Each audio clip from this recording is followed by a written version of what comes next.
بسم الله الرحمن الرحيم.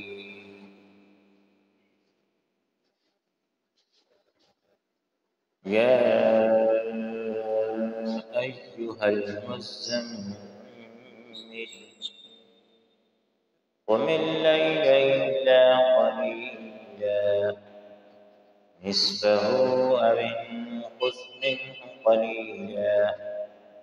أو زد عليه ورتل القرآن ترتيلا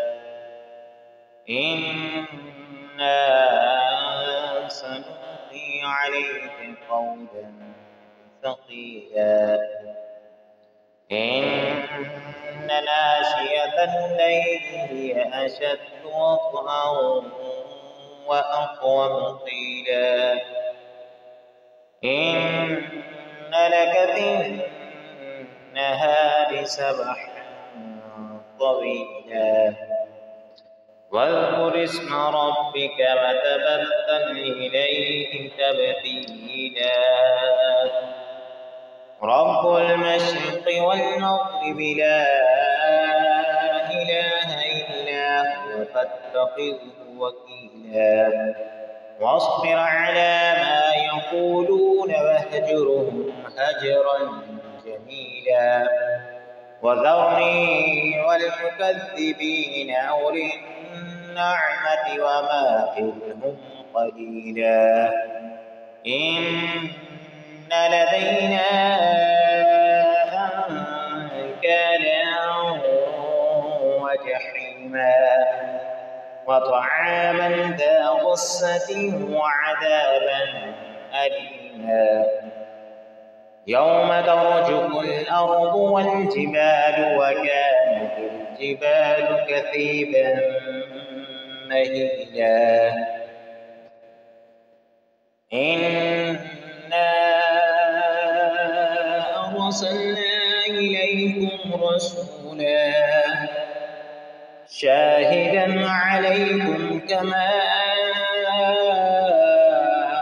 أرسلنا إلى فرعون رسولا فعصى فرعون الرسول فأخذناه أخذا وبيلا فكيف تتقون إن كفرتم يوما يجعل البلدان شيبا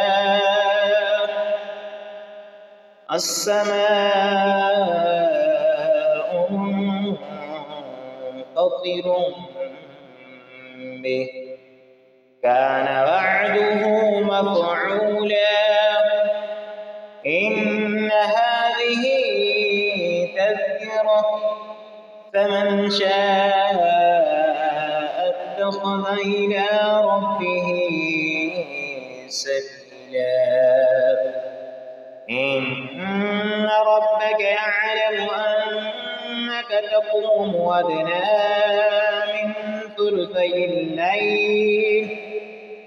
من ثلثي الليل ونصفه وثلثه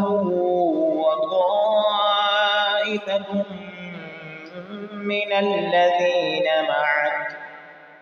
والله يقدر الليل والنهار علم أن لن تحصوه فتاب عليكم فاقرؤوا ما تيسر من القرآن علم أن سيكون منكم مرضى وآخرون يضربون في الأرض يبتغون من فضل الله وآخرون يقاتلون في سبيل الله فاقرؤوا ما تيسر منه وأقيموا الصلاة وآتوا الزكاة وأقرضوا الله قرضا حسنا وما تقدموا لأنفسكم من خير تجدوه عند الله عند الله هو خيرا وأعظم أجرا واستغفروا الله إن الله غفور